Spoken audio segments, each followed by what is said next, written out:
அல்லதி யஹ்தஸிபுல் கைர், நலவை நாடி நன்மையை நாடி தொழில் செய்யுங்கோ, பிரச்சனை இல்லை. ஆனா இதனால நலவு நடக்கணும், இந்த தொழிலால நலவு நடக்கணும், லாபம் ஈட்டலாம். ஆனால் அதையும் நியத்து வைக்க வேண்டும். மக்களுக்கு கெடுதி செய்யக்கூடிய வியாபாரம் செய்ய வேணும், மக்களுக்கு தீங்கு விளைவிக்கக்கூடிய வியாபாரம் செய்ய வேணும்.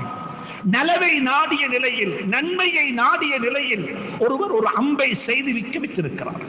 அவருடைய வேலை அம்பு செய்வது, அவருடைய வேலை அந்த ஆயுதத்தை செய்துவது, அதை செய்து வைத்திருக்கிறார். இரண்டாவது ஒருத்தர் அந்த அம்பை வாங்கி ஒரு படையை ஆயத்தப்படுத்தினார். அல்லாஹ்வுடைய பாதையில உயிர் தியாகம் செய்வதற்காக வேண்டி, எல்லைகளை பாதுகாப்பதற்காக வேண்டி ஒரு கூட்டம் ஆயத்தமாக இருக்கிறாங்க. அந்த ஆயத்தமாக இருக்கக்கூடிய கூட்டத்துக்கு இன்னொரு சகோதரர் அந்த அம்பை வாங்கி கொடுத்தாரு, அவருக்கும் சுவர்க்கம் கிடைக்கும். இன்னொருத்தர் மூணாவதால் அந்த அம்பை கொண்டு போய் எய்தாரு, ராமிஹா, அதை எய்தாரு, அவருக்கும் சுவர்க்கம் கிடைக்கும். அன்புக்குரிய நண்பர்களே, சகோதரர்களே, ஒரு அம்பினூடாக 3 பேருக்கு சுவர்க்கம் உண்டா? நான் சொல்ல வாரேன், இந்த மிம்பரும் அப்படித்தான். இந்த மிம்பரை செய்தவர்கள் அல்லாஹ் சுப்ஹானஹு வ தஆலா இந்த பள்ளிக்கு காணி கொடுத்தவர்களுக்கும் அல்லாஹ் அருள் செய்வானாக, அவருடைய கபர்களை பிரகாசமாக்கி வைப்பானாக. எங்களுடைய வாழ்க்கையிலையும் மௌத்தாகிறதுக்கு முன்னால ஒரு நிலையான தர்மத்தை செய்துவிட்டு மௌத்தாக அல்லாஹ் துணை புரிவானாக. அன்புக்குரியவர்களே, சகோதரர்களே, எங்களுடைய முன்னோர்கள் செய்துவிட்டு போன வக்ஃபுகளையும் சதகாக்களையும் வசியத்துகளையும் நாங்கள் பாவித்துக் கொண்டிருக்கின்றோம். நாங்க என்ன செய்திருக்கிறோம் என்றதையும் கொஞ்சம் யோசித்து பாருங்க. இந்த நாட்டில் நாங்கள் யோசிக்க வேண்டும். எங்களுடைய முன்னோர்கள் எங்களுக்கு தேவையான அனைத்தையும் செய்துவிட்டு போனார்கள். பாடசாலைக்கு காணி கொடுக்கணுமா, வைத்தியசாலைக்கு காணி வேணுமா, பள்ளி வாசல் கட்ட வேண்டுமா, மையவாடி வேண்டுமா, சுப்ஹானல்லாஹ், முஸ்லிம் காலனிகள் அமைக்க வேண்டுமா, அனைத்தையும் செய்துவிட்டு போனார்கள். அந்த காலத்தில் யாரும் வெளிநாட்டில் இருந்து இங்க உதவிக்கு வர இல்லை. எந்த ஒரு வெளிநாட்டு நிறுவனமும் தொழில் உதவி செய்ய இங்க வர இல்லை. எங்களுடைய முன்னோர்கள் செய்துவிட்டு போனார்கள். சட்டங்களையும் ஏற்றினார்கள். பாராளுமன்றத்தில் இருந்தவர்கள் வெறுமனே ஒரு கட்சியாக மட்டும் இருக்கவில்லை. இந்த நாட்டு முஸ்லீம்கள் இன்றைக்கு நாங்கள் இவைகள் எல்லாம் அனுபவித்துக் கொண்டிருக்கின்றோமோ, அது ஒரு முஸ்லீம் பர்சனல் லோவாக இருக்கலாம், வக்ஃபுடைய சட்டமாக இருக்கலாம், அனந்தர சொத்து இஸ்லாமிய முறை பிரகாரம் பிரிப்பதாக இருக்கலாம், சால்ட்ரிங் அதாவது ஹலாலான முறையில் ஆடு மாடுகளை அறுத்துக் கொள்வதற்கான சட்டங்களாக இருக்கலாம். இவைகள் அனைத்தையுமே 1930களில் வாழ்ந்த எங்களுடைய முன்னோர்கள் எங்களுக்காக வேண்டி சட்ட ரீதியாக செய்துவிட்டு போன சலுகைகள் எங்களுக்கு இது. அவர்களையும் நாங்கள் எங்களுடைய துஆக்களில் ஞாபகப்படுத்த வேண்டும். இங்க இருக்கக்கூடிய அனைத்து அரசியல் பிரமுகர்களுக்கு சொல்லுகின்றேன், நீங்கள் எந்த கட்சியினூடாக பாராளுமன்றத்துக்கோ எந்த கட்சியினூடாக எந்த ஒரு சேவைக்கு நீங்கள் தெரிவு செய்யப்பட்டாலும் நீங்கள் தெரிவு செய்யப்பட்டதுதான் அந்த கட்சியினூடாக. ஆனால் நீங்கள் பணி செய்ய வேண்டும் நாட்டுக்காக வேண்டும். உங்களுடைய பிரதேசத்துக்காக மட்டுமல்ல, உங்களுடைய சமூகத்துக்கு மட்டுமல்ல, இந்த நாட்டினுடைய இறைமையை பாதுகாப்பதற்கு. அப்படிப்பட்ட முஸ்லிம் பிரமுகர்கள் இந்த நாட்டுக்கு தேவை. நாங்கள் அவர்களை இழந்திருக்கின்றோம். அப்படிப்பட்டவர்களை காணவில்லை. அதுதான் மிக வருத்தமாக இருக்கிறது. அன்புக்குரிய நண்பர்களே, சகோதரர்களே, எங்களுடைய முன்னோர்கள் தேவையான அனைத்தையும் மிக உறுதியுடன் பதிவு செய்கின்றேன். உலகத்தில் 53 முஸ்லீம் நாடுகள் இருக்கிறது. எந்த ஒரு முஸ்லீம் நாட்டிலும் இல்லாத சலுகைகள் எல்லாம் எங்களுக்கு இருக்கிறது. இந்த நாட்டில் இருக்கிற மிகப்பெரிய ஒரு சலுகை இன்று வாதிக்கிறாங்க, அது சலுகையா சலுகை இல்லையா என்று சொல்லி. ஆனால் அது சலுகையாக நாங்கள் பாவித்துக் கொண்டிருக்கின்றோம். அது என்ன தெரியுமா? ரமலானுடைய காலத்தில் பாடசாலைகளுக்கு விடுமுறை. எதற்காக வேண்டி? ரமலானுக்காக வேண்டி. முஸ்லீம்கள் நோம்பு நோக்க வேண்டும், இராக்காலங்களில் நின்று வணங்க வேண்டும், அவருடைய குழந்தைகள் நோம்பு பிடிக்க வேண்டும், அவருடைய குழந்தைகள் இஸ்லாமிய பண்பாட்டை வளர்த்துக் கொள்ள வேண்டும். ஒரு ரமலான் என்பது ஒரு ஆன்மீக பாசறையாக இருப்பதின் காரணமாக பாடசாலைகளை இழுத்து மூடிவிடுங்கள் என்ற சட்டம் இன்றைக்கு அல்ல, 1950களில் இருந்து வந்த சட்டம். இந்த நாட்டுக்கு கிடைத்த வரம் இவைகள் எல்லாம் நாங்கள் புரிந்து கொள்ள வேண்டும். எங்களுடைய முன்னோர்கள் எங்களுக்கு இவைகளை எல்லாம் செய்துவிட்டு போனார்கள். இப்ப ஏழுமண்டா யாராவது சொல்லுங்க பார்ப்போம், நாங்க இதை செஞ்சோம், நாங்க அதை செஞ்சோம் என்று சொல்லுங்க.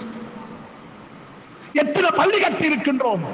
அரபு நாட்டு சல்லி வர வேண்டும், ஏதாவது இடத்தில் ஒரு பள்ளியை கட்ட வேண்டும், உம்மத்தை இரண்டாக பிரித்து விட வேண்டும். இதைத்தான் நாங்கள் செய்திருக்கின்றோம். மிக கவலையுடன் சொல்லுகின்றேன், எங்களுடைய முன்னோர்கள் செய்த வக்ஃபுகளும், எங்களுடைய முன்னோர்கள் செய்த சதகத்துல் ஜாரியாக்களும், எங்களுடைய முன்னோர்கள் செய்த வசியத், லாஸ்ட் வில் வசியத்துகளும் சுப்ஹானல்லாஹ், இன்று அவைகளை நாங்கள் அனுபவித்துக் கொண்டிருக்கின்றோம், பாவித்துக் கொண்டிருக்கின்றோம். மிக இரக்கமாக சொல்லுகின்றேன், அன்பானவர்களே, தனவந்தர்களே, பெரியவர்களே, பட்டதாரிகளே, அனைவருக்கும் சொல்லுகின்றேன், வாழ்க்கையிலே ஏதாவது ஒரு வக்ஃபை செய்துவிட்டு மூத்தாகுங்கள், ஏதாவது ஒன்றை செய்துவிட்டு மூத்தாகுங்கள். அல்லாஹ் சுப்ஹானஹு வ தஆலா அதற்குரிய சந்தர்ப்பத்தை நசீபாக்குவானாக. முதலாவதாக இந்த மிம்பர் செய்யப்பட்டது, இந்த பள்ளிவாசல் கட்டப்பட்டது, இந்த பள்ளி புனர் நிர்மாணம் செய்யப்பட்டது, இவைகளுக்காக வேண்டி உதவி செய்தவர்கள் எம்மாத்திரமோ இருக்கிறாங்க. அதே தோரணையில், அதே வரிசையில் இந்த மிம்பரும் அழகாக அமைக்கப்பட்டிருக்கிறது. இவர்களையும் அல்லாஹ் சுவர்க்கத்தை அனுப்பி வைப்பானாக. இரண்டாவது ஆள் யார் தெரியுமா? இந்த மிம்பர்ல ஏறி குத்பா செய்யக்கூடிய இமாம்.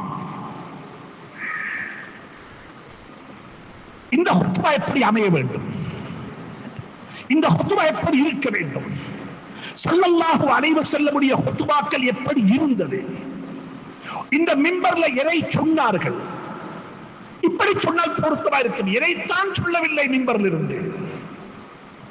எங்களுடைய மிம்பர்கள் ஒரு வருஷத்தில் 35 மணித்தியாலங்கள் மட்டும்தான் பாதிக்கப்படுகிறது. 35 hours, 35 மணித்தியாலங்கள் மட்டும்தான் ஒரு வருடத்தில் இந்த மிம்பர் நாங்கள் பாதிக்கிறோம். ஆனா இந்த மிம்பர் நபியுடைய காலத்தில் பாதிக்கப்பட்டது, ஒவ்வொரு நாளும் பாதிக்கப்பட்டது. இந்த மிம்பர் உயிரோட்டம் உள்ளதாக இருந்தது. இந்த மிம்பர்ல ஏறி குத்பா செய்தது யாரு? ஹஜ்ரத் ரசூலுல்லாஹ், ஹஜ்ரத் அபூபக்கர், ஹஜ்ரத் உமர், ஹஜ்ரத் உஸ்மான், சுப்ஹானல்லாஹ், ஹஜ்ரத் அலி ரலியல்லாஹு தஆலா. அப்பாசியாக்களுடைய ஆட்சி காலம் வரைக்கும் இந்த மிம்பர் எப்படி இருந்தது? இந்த மிம்பர் நாங்க ஏறி குத்பா செய்கிற மிம்பர் அல்ல. எங்களை போல அவர்கள் போன்றவர்கள் ஏறி குத்பா செய்வதல்ல. தண்ணி இல்லாவிட்டால் தயமம் செய்ய வேண்டியதே என்பதற்காக வேண்டி ஏறி இருக்கின்றோம். இந்த மிம்பர் எப்படி இருக்க வேண்டும்? மிம்பர்ல இருக்கக்கூடிய உலமாக்கள், குத்பா ஓதக்கூடியவர்கள் தன்னை எப்படி வலுப்படுத்திக் கொள்ள வேண்டும், சமூகத்துக்கு என்ன சொல்ல வேண்டும், இப்படி சொன்னால் மிக பொருத்தமாக இருக்கும். உலகம் பிரச்சனை பெற்றுக் கொண்டிருக்கும் பொழுது, உலகம் சிக்கல் இருக்கும் பொழுது, உலகம் அழுத்தத்தில் இருக்கும் பொழுது மிம்பர்கள் தூங்கக்கூடாது, மிம்பர்கள் விழித்திருக்க வேண்டும். சமூகத்தில் வாலிபருடைய பிரச்சனையா, குடும்ப பிரச்சனையா, நாட்டு பிரச்சனையா, கல்வி பிரச்சனையா, அந்த நேரத்தில் மிம்பர்கள் தூங்கக்கூடாது, மிம்பர் விழித்திருக்க வேண்டும். மிம்பர் அந்த பிரச்சனைகளுக்கு தீர்வு கொடுக்கக்கூடியதாக இருக்க வேண்டும். அல்லாமா இப்னு கய்யிம் ரஹ்மத்துல்லாஹி அலைஹி ஜாதுல் மஆத் என்ற தன்னுடைய கிதாபில் இப்படி சொல்லுகிறார்கள், ஸல்லல்லாஹு அலைஹி வஸல்லம் மிம்பர் எப்படி இருந்துச்சு, அவருடைய மிம்பருடைய உயிரோட்டம் எப்படி இருந்துச்சு. கான யக்துபு ஃபீ குல்லி வக்தின் பிமா யக்ததீஹி அல்-ஹாஜத்துல் முஹாத்திபீன வ மஸ்லஹத்துஹும். ஜாதுல் மஆதுடைய வார்த்தைகள் இது. ஸல்லல்லாஹு அலைஹி மிம்பர் எப்படி தெரியுமா இருக்கும்? குத்பா மக்களுக்கு இன்றைக்கு என்ன தேவை? கண்ணியமான உலமாக்களுக்கு சொல்லுகின்றேன், தயவு செய்து ஆயத்தம் இல்லாமல் மிம்பருக்கு வர வேண்டாம். எதையாவது சொல்லிட்டு போம் என்று மிம்பருக்கு வர வேண்டாம். பொருத்தமில்லாத விடயங்களை சொல்ல வேண்டாம். சமூகத்தை பிரிக்க வேண்டிய விடயங்களை சொல்ல வேண்டாம். சமூகத்தை இணைக்க வேண்டும், சமூகத்தை சேர்க்க வேண்டும், அனைவருக்கு தேவையானதாக இருக்க வேண்டும். என்னை மன்னித்துக் கொள்ளுங்கள், இன்றைக்கு நடப்பது என்ன தெரியுமா? பெரும்பாலும், ஒரு சில இடங்களை தவிர பெரும்பாலும் ஹஜ்ரத்துக்கு என்ன தெரியும், இமாமுக்கு என்ன தெரியுமோ அதை சொல்லிவிட்டு போறதாக மிம்பர்கள் மாறிவிட்டது. மிம்பர் அப்படிப்பட்ட இடம் அல்ல. மிம்பர்கள் எப்படி இருக்க வேண்டும் என்றால், சமூகத்துக்கு என்ன தேவை? இன்றைக்கு திருமணத்தை பற்றி பேச வேண்டிய தேவை கிடையாது, இன்றைக்கு விவாகரத்தை பற்றி பேச வேண்டும். இன்றைக்கு பேச வேண்டியது ஆரோக்கியமான வாழ்க்கையை பற்றி. என்றால் முஸ்லிம் சமூகத்துடைய ஹெல்த் பெரிய கேள்விக்குறியாக இருந்து கொண்டிருக்கிறது. 100 சிங்கள சகோதரர்கள் எடுத்துக்கொண்டால் 22 பேர் நோயாளி. உங்களை சூழ வாழக்கூடிய 100 தமிழ் சகோதரர்கள் எடுத்துக்கொண்டால் 20 பேர் நோயாளி. இந்த பள்ளிவாசலுக்குள் இருக்கக்கூடிய முஸ்லீம்கள்ல 100 பேர்ல 47 பேர் நோயாளி. எங்களுடைய உணவு பழக்க வழக்கம் இயற்கைக்கு முரணாக செயல்படுவது, இயற்கைக்கு முரணாக நாங்கள் செயல்படுவது. அன்புக்குரிய நண்பர்களே, சகோதரர்களே, இந்த மிம்பர் எப்பொழுதுமே சமூகத்துக்கு என்ன தேவை, மக்களுக்கு என்ன வேணும், இன்றைக்கு என்ன பேசப்பட வேண்டும் என்பதை விளங்கி பேசக்கூடிய இமாம்கள் மிம்பர்ல இருக்க வேண்டும். இந்த நேரத்தில் இன்னும் ஒன்றையும் சொல்லுகின்றேன்.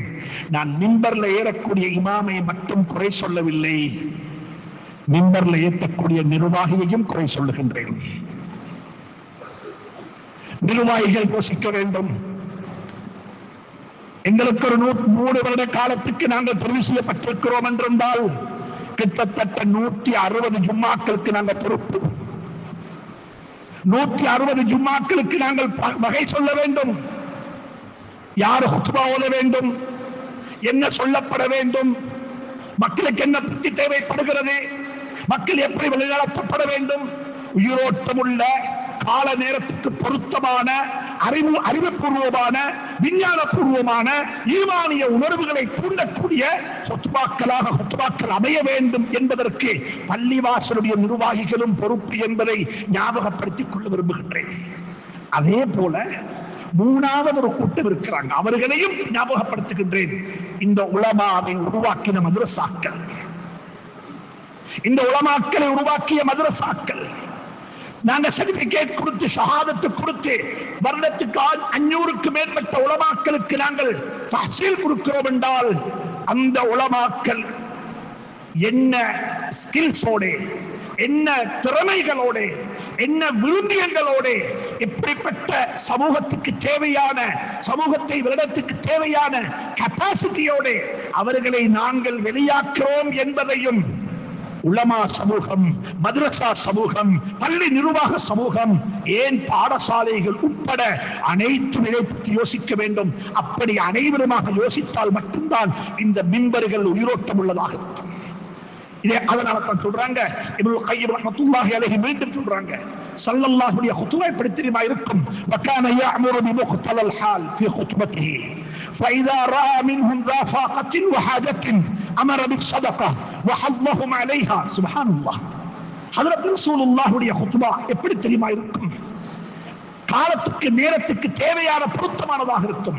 மக்களுக்கு மத்தியில் வறுமையை கண்டால் சதகாவை கொண்டே உவார்கள், சதகா செய்யுங்கள், சதகா செய்யுங்கள். மக்களுக்கு மத்தியில் வீண்வரியத்தை கண்டால் மக்களை எச்சரிக்கை செய்வார்கள். இப்படியாகத்தான் ஸல்லல்லாஹுடைய மிம்பர்கள் இருந்தது என்பதை இமாம் இப்னுல் கய்யிம் ரஹ்மத்துல்லாஹி அலைஹி திருப்பி சொல்லுகிறார்கள் தன்னுடைய பிரபல்யமான கிதாபு ஜாதுல் மஆத். எனவே அன்புக்குரியவர்களே, சகோதரர்களே, பெரியார்களே, இந்த மிம்பர் உயிரோட்டம் உள்ளதாக இருக்க வேண்டும். நபியினுடைய காலத்துல இந்த மிம்பர் எதுக்கெல்லாம் பாவிச்சாங்க நாங்க எல்லாரும் பார்த்திருக்கின்றோம். மிம்பர் எப்படிப்பட்ட இடம் தெரியுமா? ஒரு நாள் மிம்பர்ல ஏறுறாங்க ஸல்லல்லாஹு அலைஹி வஸல்லம், முதலாவது படியில கால் வச்சாங்க, ஆமீன் என்றாங்க. ஒரு வித்தியாசமான பழக்கம், வளமையாக அப்படி கேட்டுள்ள சஹாபாக்கள். இன்றைக்குத்தான் கேட்டோம் சஹாபாக்கள் ஆமீன் என்று சொன்னாங்க ஸல்லல்லாஹு அலைஹி வஸல்லம். 2வது படியில கால் வச்சாங்க, ஆமீன் என்றாங்க. 3வது படியில கால் வச்சாங்க, ஆமீன் என்றாங்க. சஹாபாக்களுக்கு விளங்க இல்லை. ஹுத்பா நடந்து முடிந்து விட்டது. சஹாபாக்கள் ஓடி போய் கேட்டாங்க நபியிடத்தில், யா ரசூலல்லாஹ், வித்தியாசமான ஒரு செயல்பாடு, ஆமீன் சொன்னீங்க எதுக்கு கேட்டாங்க. மிம்பர் பதுவா செய்த இடம், ஞாபகம் வச்சுக்கோங்க. மிம்பர்ல பதுவாவும் நடக்கலாம். யாருக்கு பதுவா? யாருக்கு பதுவா? ரமலானுடைய மாதம் வருடத்தில் 1 மாசம் தான். தன்னுடைய பெற்றோர்களை அடைந்து அல்லது அவர்களில் ஒருவரை அடைந்து யாருக்கு சொர்க்கம் கிடைக்க இல்லையோ அவன் நாசமாகட்டும். பெற்றோர்களை இருக்கிறாங்க, பெற்றோர்களை உதாசீனம் செய்கின்றோம், பெற்றோர்களை அவமதிக்கின்றோம், பெற்றோர்களை மதிக்க இல்ல, ரெஸ்பெக்ட் பண்ண இல்ல. அவங்க சம்பாதிச்சு கட்டித்தந்த வீட்டில் அவங்க இல்ல, அவங்க எங்கேயோ வாழ்றாங்க. அந்த சொத்தெல்லாம் நாங்க வாங்கி கொண்டுட்டோம்.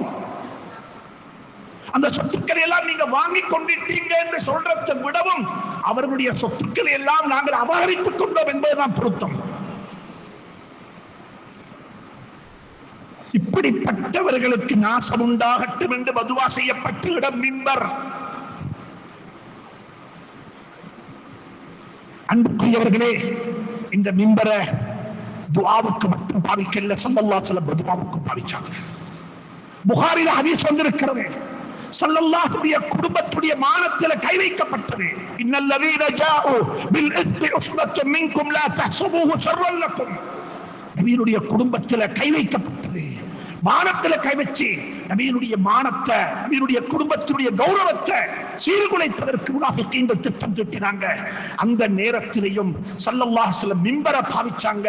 இந்த குடும்பத்துக்கு இப்படிப்பட்ட ஒரு இழிவு வந்திருக்கிறது, அது இவர்களால் தான் செய்யப்பட்டது, எனவே அவர்களை விட்டு நான் காருமானம் தேடுகிறேன் என்று சொல்லி மிம்பரில் இருந்து தான் ஸல்லல்லாஹு அலைஹி வஸல்லம் மக்களுக்கு அந்த அறிவித்தலை கொடுத்தார்கள்.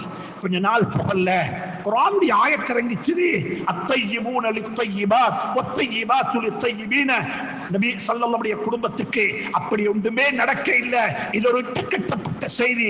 சுப்ஹானக ஹாதா புஹ்தானுன் அதீம், இட்டுக்கட்டப்பட்ட செய்தி என்று சொல்லி குர்ஆனுடைய ஆயத் இறங்கினதும் ஸல்லல்லாஹு அலைஹி வஸல்லம் அதே மிம்பரத்தான் பாவிச்சாங்க அந்த நன்மாராயத்தை மக்களுக்கு சொல்வதற்கு. நீங்கெல்லாம் விவசாயிகள், இங்க இருக்கக்கூடிய அநேகமானவங்க விவசாயம் செய்வீங்க. மதீனா முனவ்வராவுல சஹாபாக்கள் விவசாயம் செய்தார்கள். ஒரு நாள் மிம்பர்ல இருக்கிறாங்க ஸல்லல்லாஹு அலைஹி வஸல்லம். ஒரு சஹாபி ஓடி வந்தாரு. வகார் ஜா அரபியுன், ஒரு காற்றவி, ஒரு நாகரிகம் தெரியாத, முன்பின் தெரியாத ஒரு அரபி வந்து சொன்னாரு நபியை பார்த்து, யா ரசூலல்லாஹ், பசி தலைக்கு மேல, தண்ணி இல்லாத்தினால, மழை இல்லாத்தினால விவசாயம் எல்லாம் முக்கி போய்விட்டது, சரியான நெருக்கடியாக இருக்கிறது, எங்களுக்கு என்ன சரி செய்யுங்க யா ரசூலல்லாஹ் என்று சொல்லி மிம்பர்ல இருந்த நபியை பார்த்து வந்த ஒரு சஹாபி தன்னுடைய அவல நிலையை சொன்னாரு. மிம்பர்ல இருந்த நபி ஸல்லல்லாஹு அலைஹி வஸல்லம் அப்படியே கையேந்தினாங்க. கை கீழே போறதுக்கு முன்னால மழை பெய்ய ஆரம்பித்து விட்டது. அப்படிப்பட்ட உயிரோட்டம் உள்ள மிம்பர் இது. அடுத்த வாரம் அதே சஹாபி வந்து சொன்னார், யா ரசூலல்லாஹ், மழை பெய்து கொண்டே இருக்கிறது, கட்டிடங்கள் எல்லாம் கரைந்து கொண்டிருக்கிறேன், மண்ணால் கட்டப்பட்ட கட்டிடங்கள் எல்லாம் கரைந்து கொண்டிருக்கிறது, விவசாயம் எல்லாம் அழிந்து கொண்டிருக்கிறது, தண்ணிக்கு தாண்டு கொண்டிருக்கிறது, துஆ செய்யுங்கள் மழையை நிறுத்தும்படியாக. அதே மிம்பர்ல இருந்து அடுத்த வாரம் சொன்னாங்க ஸல்லல்லாஹு அலைஹி வஸல்லம், அல்லாஹும்ம ஹவா அலைனா வலா அலைனா, மழையை நிறுத்தும்படியாக துஆ செய்ய இல்ல, அல்லாஹ் எங்களுக்கு இது போதும், வேற எங்கேயாவது இந்த தேவை யா அல்லாஹ் என்று அல்லாஹ்விடத்தில் துஆ கேட்பார்கள். அன்புக்குரிய நண்பர்களே, சகோதரர்களே, மக்களுடைய பொருளாதார பிரச்சனையா, மக்களுக்கு நெருக்கடியா, மக்களுக்கு சிக்கலா, அதற்கும் ஸல்லல்லாஹு அலைஹி வஸல்லம் மிம்பரத்தான் பாவிச்சாங்க. இன்னும் ஒன்றையும் விளங்க வேண்டும், நாங்கள் எல்லாரும் படித்திருக்கின்றோம். இமாம் பைஹக்கி ரஹ்மத்துல்லாஹி அலைஹி, இமாம் இப்னு அஸாக்கிர் ரஹ்மத்துல்லாஹி அலைஹி சொல்றாங்க, உமருடைய காலத்தில் மிம்பர் எப்படி இருந்துச்சு? உமருடைய ஆட்சி காலம் எல்லாராலையும் பேசப்படக்கூடிய காலம். உமருடைய ஆட்சி காலத்தை பற்றி எல்லாரும் பேசுவாங்க. ஆனா உமருடைய ஆட்சி காலத்துல இந்த மிம்பர் எப்படி இருந்துச்சு? சுப்ஹானல்லாஹ். இந்த மிம்பருக்கு இருந்த உயிரோட்டம், இந்த மிம்பருக்கு இருந்த சக்தி, இந்த மிம்பருக்கு இருந்த பவர் என்ன தெரியுமா? ஒரு நாள் உமர் ரலியல்லாஹு தஆலா அன்ஹு ஒரு ஜமாத் அனுப்பி வச்சாங்க. ஹஜ்ரத் சாரியா ரலியல்லாஹு தஆலாவுடைய தலைமையின் கீழ ஈராக் நாட்டுக்கு காதிசியாவுக்கு முன்னால அந்த சஹாபி அந்த ஊருக்கு போயிருக்கிறாங்க, அந்த ஊரை கைப்பற்றத்துக்கு. அங்க போனா அங்க ஒரு யுத்தம் நடக்க போகுது, சண்டை மூளுது. உமர் ரலியல்லாஹு தஆலா அந்த ஜமாத் அனுப்பிட்டாங்க. அந்த ஜமாத், அந்த படை ஈராக்குக்கு போய் சேர்ந்துட்டாங்க. யுத்த களத்துல ஃபைட் பண்ணி கொண்டிருக்கிறாங்க.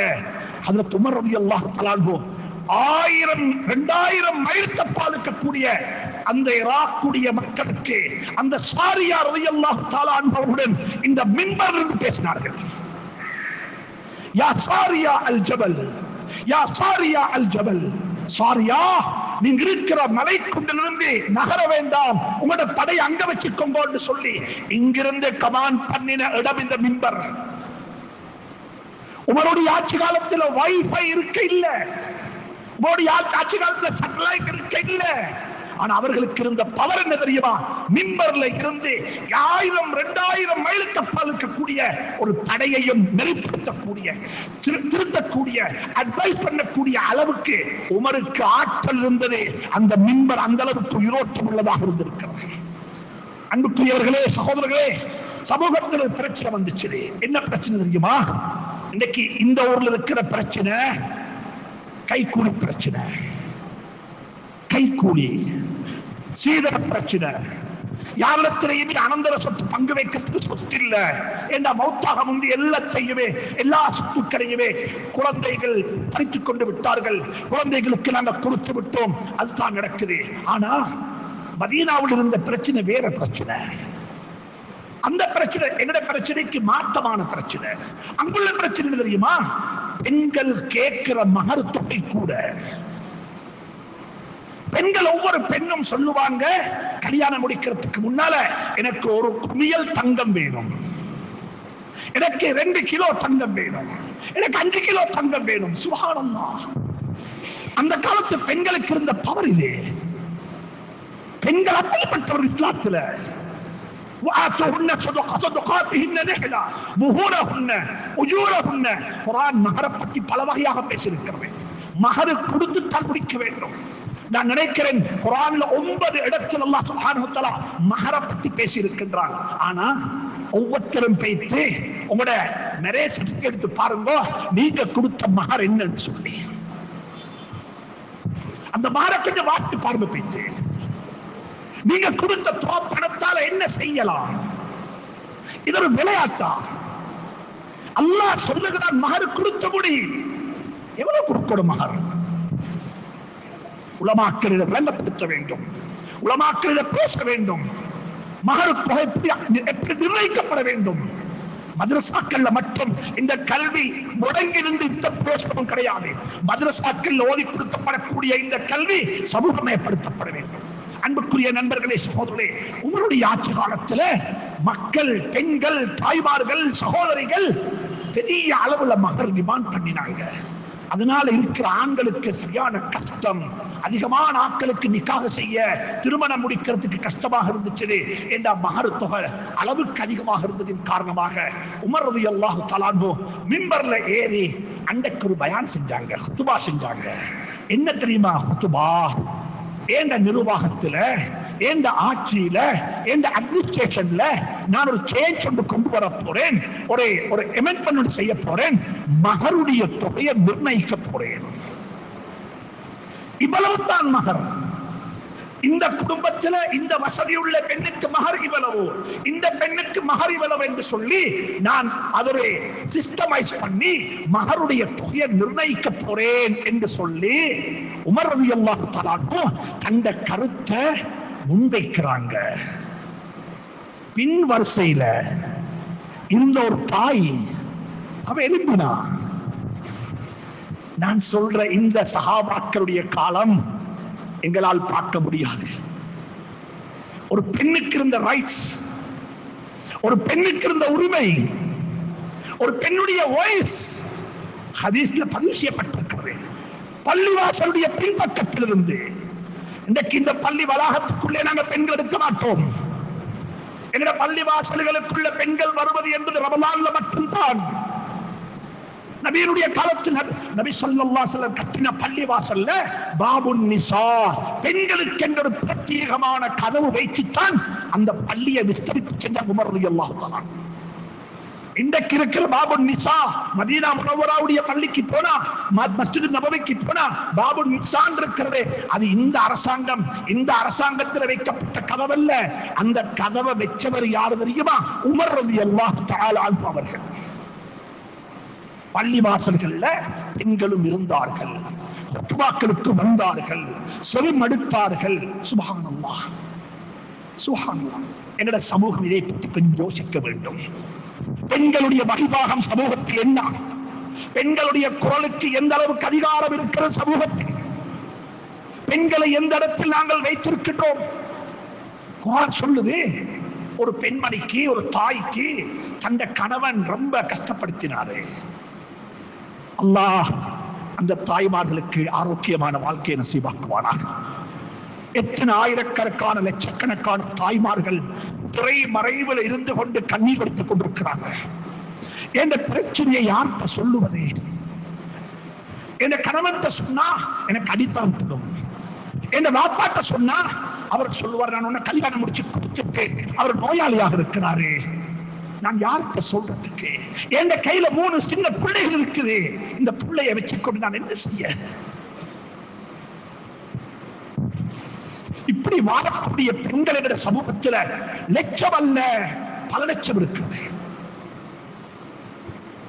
அப்படிப்பட்ட ஒரு பெண்மணி அந்த கணவனுடைய கஷ்டம், கணவன் தரக்கூடிய அந்த டார்ச்சர், அந்த நெருக்கடி அவரால் பொறுத்துக் கொள்ள முடியாம ஒரு நாள் வந்தாங்க வீட்டுக்கு, நபியினுடைய வீட்டுக்கு. ஹஜ்ரத் ஆயிஷாவுடைய வீட்டுக்கு வந்து கதவை தட்டி அனுமதி கிடைத்தது, உள்ளுக்கு போனாங்க. ஆயிஷா சித்திகா ரலியல்லாஹு தஆலா அன்ஹா சொல்றாங்க, அந்த பெண்மணி வந்தா ஹவுலா பின்தி ஸஅலபா ரலியல்லாஹு தஆலா அன்ஹா என்ற வீட்டுக்குள்ள வந்து நபியினுடைய காதில் என்னமோ ரகசியம் பேசினாங்க. அந்த வீட்டுக்குள்ளதான் நான் இருந்தேன், எனக்கு அது கேட்க இல்லை. என்னமோ 2 பேரும் பேச என்னமோ சொல்றாங்க. இந்த பெண்மணி ஸல்லல்லாஹு அலைஹி வஸல்லம் அப்படியாண்டு காது கொடுத்து கேட்டுக்கொண்டிருக்கிறாங்க. எந்த பதிலும் சொல்ல இல்லை. அந்த காதை அந்த வாய் காதிலிருந்து எடுக்க இல்லை. ஜிப்ரீல் அலைஹிஸ்ஸலாம் வந்துட்டாங்க. ஒரு பெண்ணுடைய குரலுக்கு, ஒரு பெண்ணுடைய அவலத்துக்கு, ஒரு பெண்ணுடைய நெருக்கடிக்கு அல்லாஹ் எந்த அளவு முக்கியத்துவம் கொடுத்தான் தெரியுமா?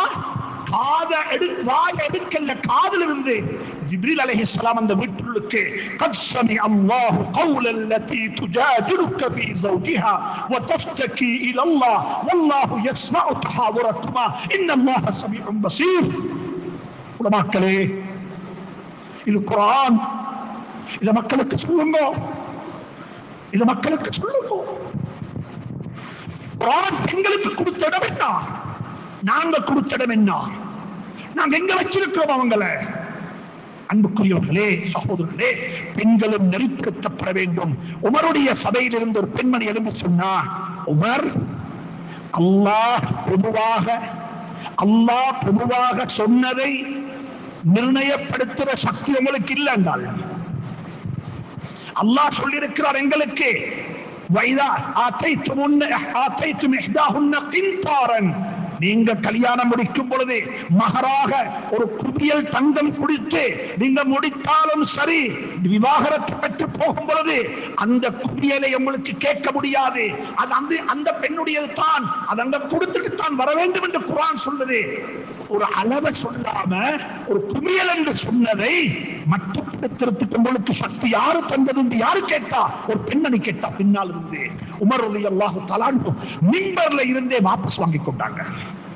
இதுதான் மிம்பர், இதுதான் மிம்பர். எனவே அப்படிப்பட்ட உயிரோட்டம் உள்ள, அப்படிப்பட்ட அர்த்தங்கள் நிறைந்த, அப்படிப்பட்ட கருத்துக்கள் நிறைந்த, உம்மத்துக்கு வழி சொல்லக்கூடிய, உம்மத்துக்கு திசை சொல்லிக் கொடுக்கக்கூடிய, உம்மத்தை நெறிப்படுத்தக்கூடிய, உம்மத்துடைய ஆகக்கூடிய வாழ்க்கைக்கு வழிகாட்டக்கூடிய, உம்மத்துக்கு மௌத்துடைய சிந்தனையையும் ஆகக்கூடிய சிந்தனையையும் சுவர்க்கத்துடைய ஆசையையும் ஊட்டக்கூடிய இடமாக இந்த மிம்பர்கள் ஆக்கப்பட வேண்டும், ஆக வேண்டும். அப்படிப்பட்ட மிம்பர்களாக அல்லாஹ் சுப்ஹானஹு வ தஆலா இந்த நாட்டினுடைய எல்லா மிம்பர்களையும் ஆக்கி வைப்பானாக.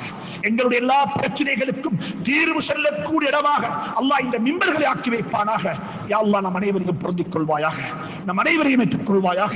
இந்த மிம்பரை உருவாக்கி கொடுத்தவர்கள், இந்த பள்ளி வாசலை கட்டியவர்கள், இந்த பள்ளிக்கு காணிப்புவி கொடுத்தவர்கள், இந்த பள்ளிக்காக வேண்டிய ஏனைய வகுப்புகள் செய்தவர்கள், இந்த பள்ளியை நிர்வகிக்கக்கூடியவர்கள், இந்த பள்ளியை தொழுகையை கொண்டு அலங்கரிக்கக்கூடியவர்கள், இந்த பள்ளி வாசலுடைய உலமாக்கள், இந்த பள்ளிக்கு குர்ஆன் ஓத வரக்கூடிய மாணவ மாணவிகள் அனைவரையும் அல்லாஹ் பொருந்திக் கொள்வானாக, அனைவரையும் அல்லாஹ் ஏற்றுக் கொள்வானாக, அனைவருக்கும் அல்லாஹ் ஹைர் செய்வானாக, அனைவருக்கும் அல்லாஹ் பரக்கத்து செய்வானாக. இந்த மிம்பர் திறக்கப்பட்ட நாளையில என்ற நீண்ட நாள் ஒரு கனவு இருந்தது. என்ன தெரியுமா? இந்த நாட்டில் இருக்கக்கூடிய உயர் அதிகாரிகளும் தீனுடைய எல்லைகளுக்குள்ள வர வேண்டும். கிறிஸ்தவ பாடசாலைகள்ல ஃபாதர்ஸ் தான் பிரின்சிபலா இருப்பாங்க.